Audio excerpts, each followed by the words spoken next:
Assalamu alaikum. Good afternoon, distinguished guests, colleagues, and passionate advocates for our planet. The sixth mass extinction is underway and threatens every aspect of life as we know it.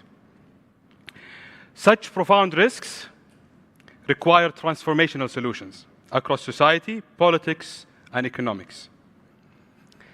This was the intro statement of a report on biodiversity by the IUCN, the International Union for Conservation of Nature, And I wanted to start this session with this introduction.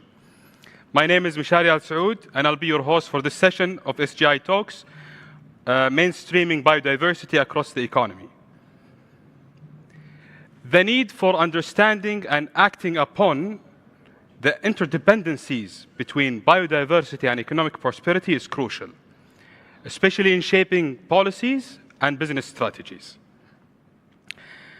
And this is necessary to realize the health of our planet's ecosystem and its connection to the health of our economies, where, for instance, ecosystem services act as foundation to our economies by providing provisional services like water and food, and cultural and tourism services.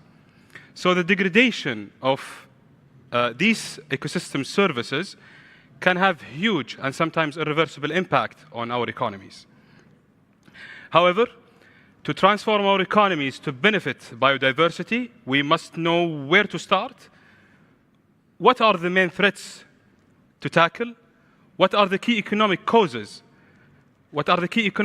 and sectors to these threats, and despite the increasingly high recognition of these critical issues, in fact, our gathering here today is a testament of that, yet the answers are still to be found clearly. We are not doing enough and simply are struggling to find ways forward in terms of action and having holistic approaches when it comes to assessing and retrofitting our direct and indirect impacts that we're causing on biodiversity, and defining the pivotal role of all sectors and stakeholders, including governments, private sector, and civil society organizations. To address this and a few other more, it gives me a great pleasure to introduce Mr. Ra'ad Al-Basit, the Group Chief Environment and Sustainability Officer of SGI Global, a unique destination developer working hand in hand with the public, private sector, and local communities with an aim to redefine destination development in the way to put people and planet at the forefront of its strategies. Please welcome my guest here. Assalamu alaikum.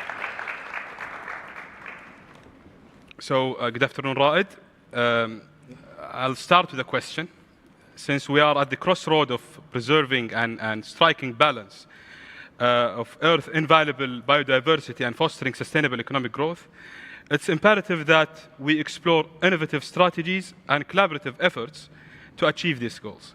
Can you tell us a little bit on what SGI Global is doing to strike that balance? Assalamu alaikum. It's a great honor and a privilege to be before you today and to be able to talk to you a little bit about our experience at SGI Global with the trying to strike the balance between profitable giga projects in tourism, while also adopting innovative approaches and setting new standards in sustainability and environment protection. And I think to answer your question, there has been two main things that we have tried to do from the get-go, from the beginning. Of course, for SGI Global, there are several opportunities that presented themselves to SGI Global when we started the Giga project development. One of those is that, of course, we had the backing of the government. The shareholder is a public investment fund, and with the backing of the government, we assumed a larger degree of control, but we also had very ambitious mandates from His Royal Highness, the Chairman of the Board, and those ambitions came, came with the responsibility and a mandate to deliver on those ambitions. The other thing is the degree of control, really, the degree of control over the land. The land was pristine land. On one hand, it is an amazing opportunity for us to utilize this pristine environment for tourism and for activation.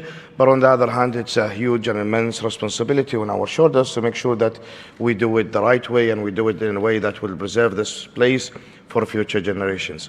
And so these are maybe the two main opportunities that presented themselves to us from the get-go, from 5 or 6 years ago.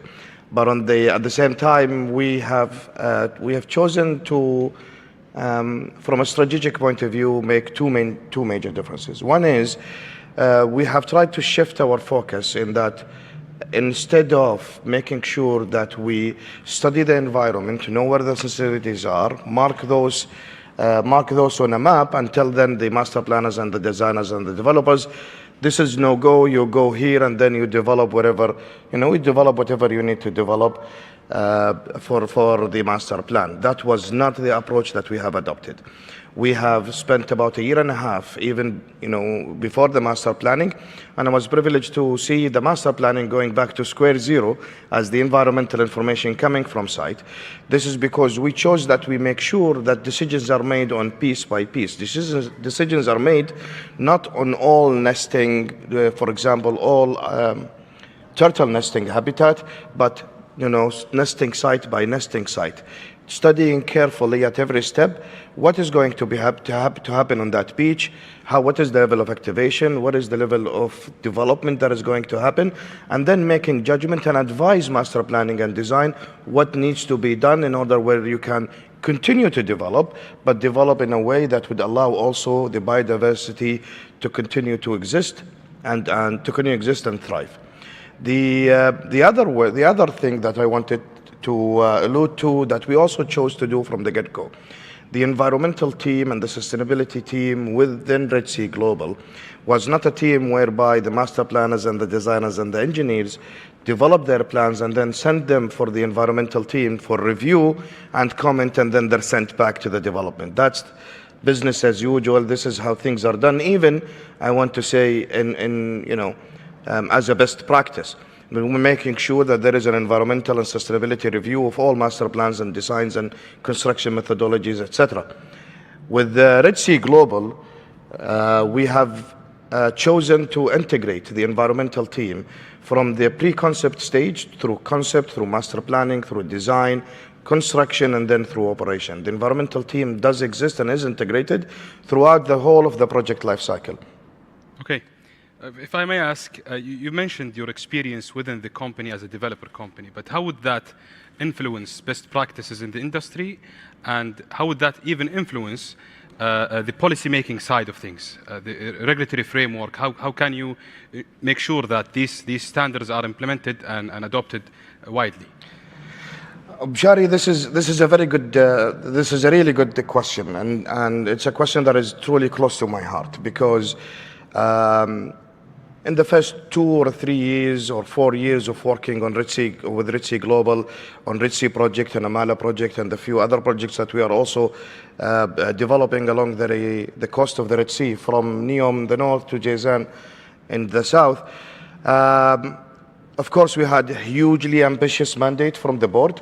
The CEO, of course, was very focused on delivering on this mandate, and we were all mustered to deliver on this mandate. But then the CEO was also very careful in making sure that we involve third-party verifiers, institutes, certification, reviewers, government entities, other private sector, third parties, non-government organizations.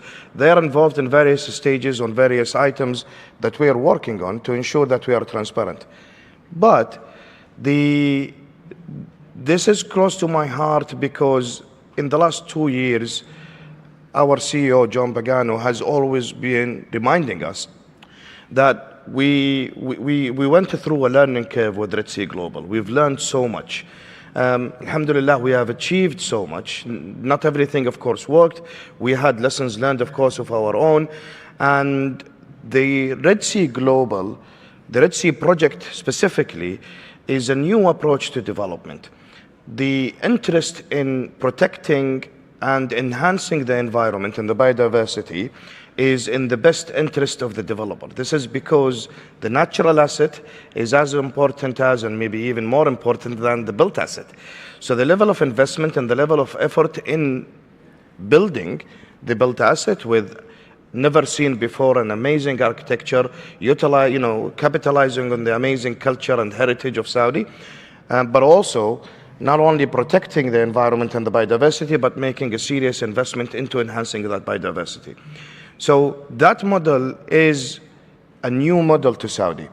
And then, recently in the last year and a half, 2 years, we have always been talking about wanting to share that with the world. The transparency of sharing information, of sharing studies and assessments and results and outcomes is something that we are very serious about in sharing with the world. But we even went more than that. Nothing. I can claim that almost nothing that we have worked on, we haven't been working extremely closely with a new system of governance and regulations and standards within Saudi on the national system. So we've worked very closely with the national centers, the National Center for Wildlife, the National Center for Vegetation, National Center for Environmental Compliance. We've worked very closely with them, and we have learned through working with them that there is a great level of knowledge within Red Sea Global that we can set up as guidelines and as an advice and scientific papers that we can share for the benefit of other developers, not only within Saudi, but also internationally. And we've started last year attending conferences and engaging with the scientific community and with the engineers and the practitioners in environmental management and planning in the world. And we're doing almost triple that, inshallah, next year to make sure that we do share the lessons, what the lessons learned, what worked, what didn't work, what didn't exactly achieve, and what we felt was the most efficient, economically efficient, but also short in time for the delivery of our project. I would like to dig deep into one of the aspects that you've mentioned about the investment in the natural assets. Dick. I have two things that I want you to reflect to. One is, on what basis are you prioritizing a specific ecosystem over other? Because someone might argue that the value of these natural assets are assigned by us human based on the potential economic benefit that could be generated from these natural assets, not because of their the value of their ecosystem services that they can provide. So can you please elaborate on this? Sure. I mean that was one of the first questions, and that was done at the strategic level, if I remember correctly, in 2000 and early 2018. And of course, you do have world references from the international organizations on the categorization of the various species and the various habitats, and their level of how endangered they are, their rarity, and their importance. But we also, through our assessments and our studies, as you can understand, we've spent more than 2.5 years in the strategic assessment, on the overall assessment of Red Sea project, for example, and that was not done entirely by the consultant. We had to develop our own guidelines to draw information and scientific basis from the consultants that were working on these master plans and on these assessments that then will enable the continuation of the work that we needed to do. And in order to do that, we had to understand two things. One is not only what exists and what do we have in our side. We wanted to understand the connectivity between those.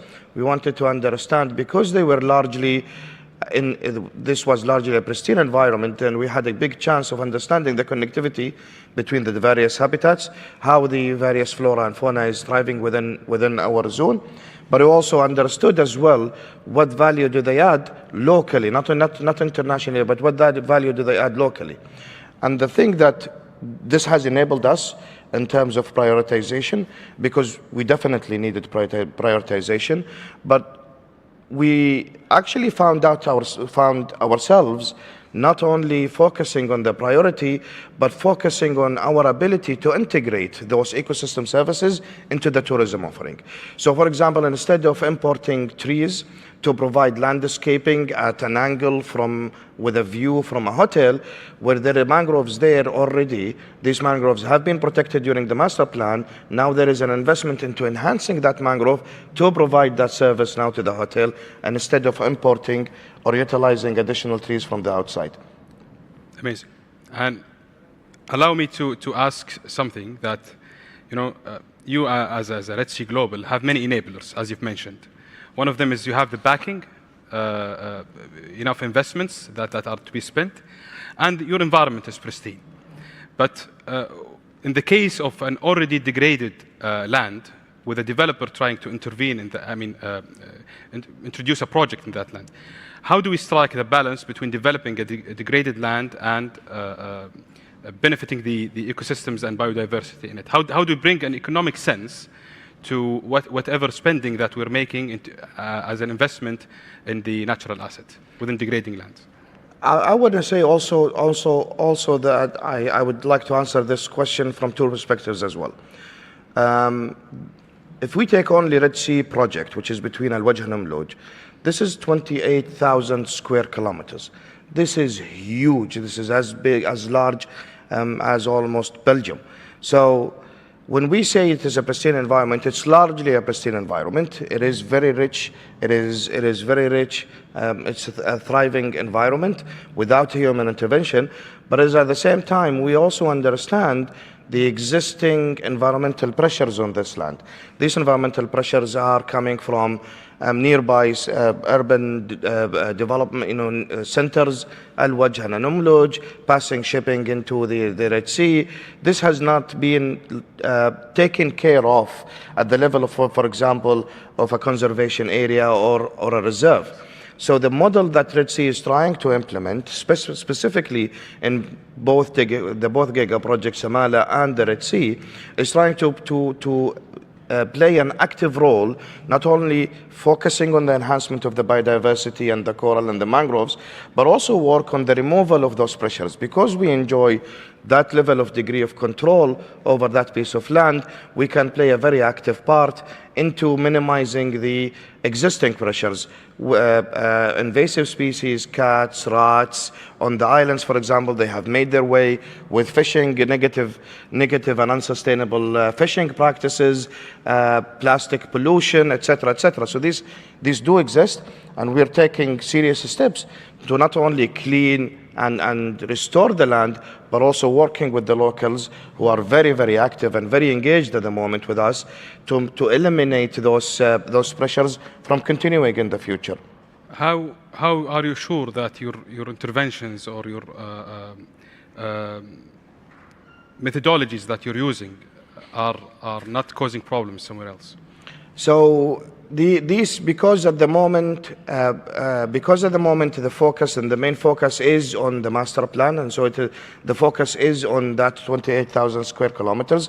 So the focus is on making sure that this area and this lagoon is not impacted, and the actions do not go beyond these boundaries at the moment. On another level as well, because as I told you, we're working very closely with government agencies, with the Ministry of Environment and other national entities. They are fully informed of everything that we're working. They are reviewing and advising on actions and plans that we're undertaking, and they are also we're sharing that with nearby giga projects and other developers, and they are also ensuring that we are following the national and contributing to national plans and agendas in terms of how we approach environment protection in the zone. Okay, so let me take you to another, let's take a step higher, look at the thing from a value chain perspective, from a supply chain perspective. Moving from being reactive to a situation like in a normal case to a proactive, what are the key steps and strategies that governmental entities, private sector, and local communities can take in order to benefit and add to the biodiversity? So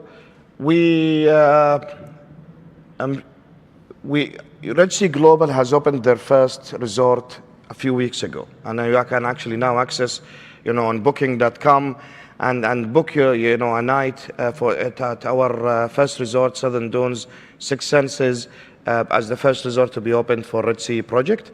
Ritz-Carlton, St. Regis is within weeks, and Ritz-Carlton also is coming within a couple of months, inshallah.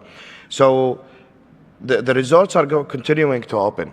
We have never said, and we have been saying this for a long time, that everything that we have done so far, over 6 years of extremely hard work, and many multiple organizations and stakeholders engaged, locally, regionally, and internationally, this is only the beginning, because the real effort now needs to start to happen in ensuring that when the site is in operation, We are staying true to the commitments that we have set in the beginning, and this is a lot more difficult to assess and pick up, but also a lot more difficult for intervention. So you need to become really proactive in approaching, assessing, and approaching how operationally we are going to run the destination. And the approach that we have followed to make sure that we are proactive is that we have set up our own subsidiaries.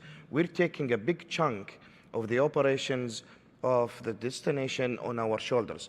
Yes, the operators of the hotels are international, world-renowned operators. They will be operating the resorts, but then between the resorts, in terms of mobility, in terms of destination activation, certain subsidiaries have been set by Red Sea Global to maintain control.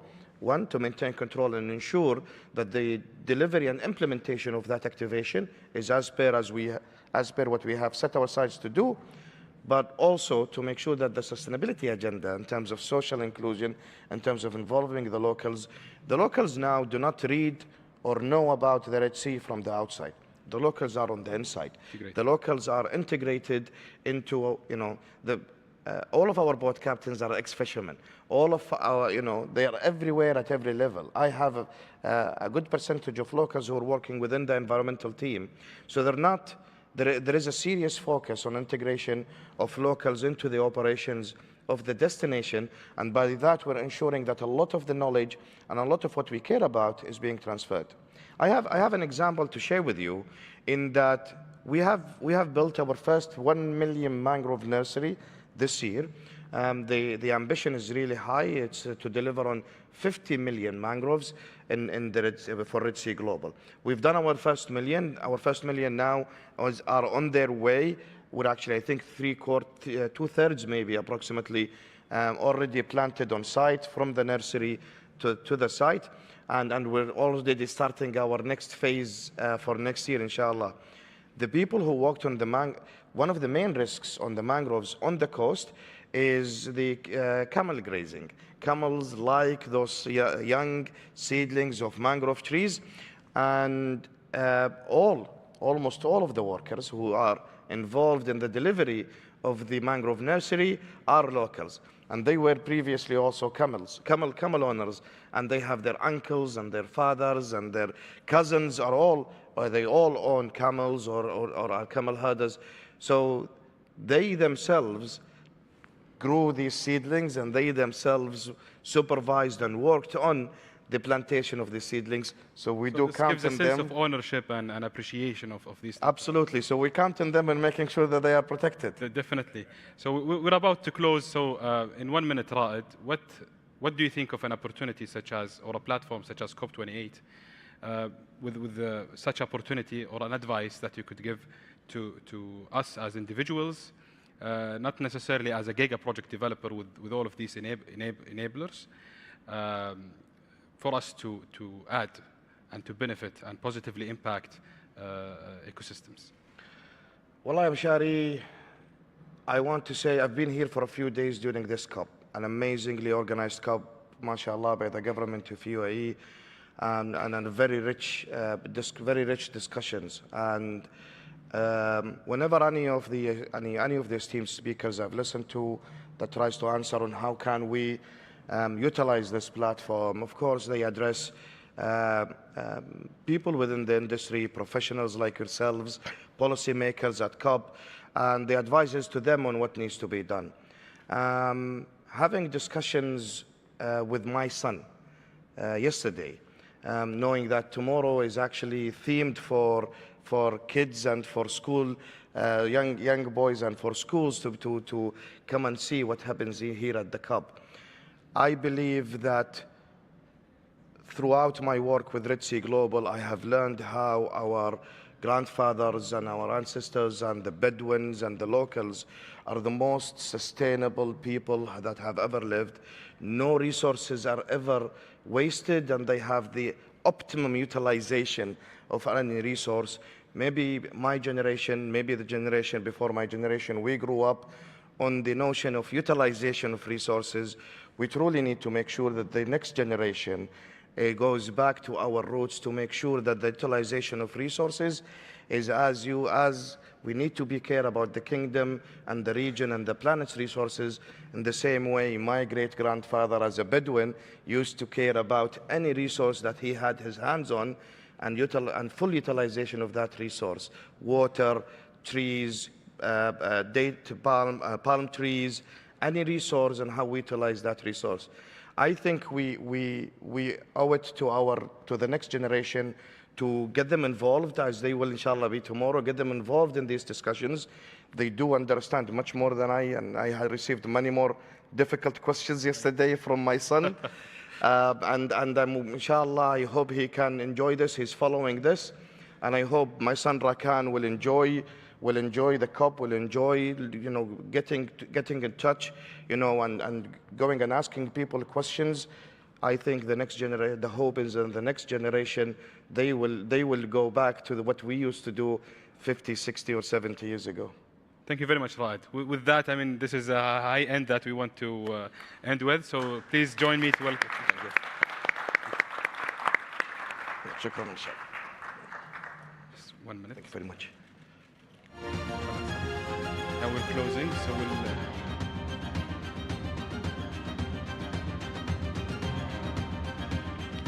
open 3 minutes for questions. Sure.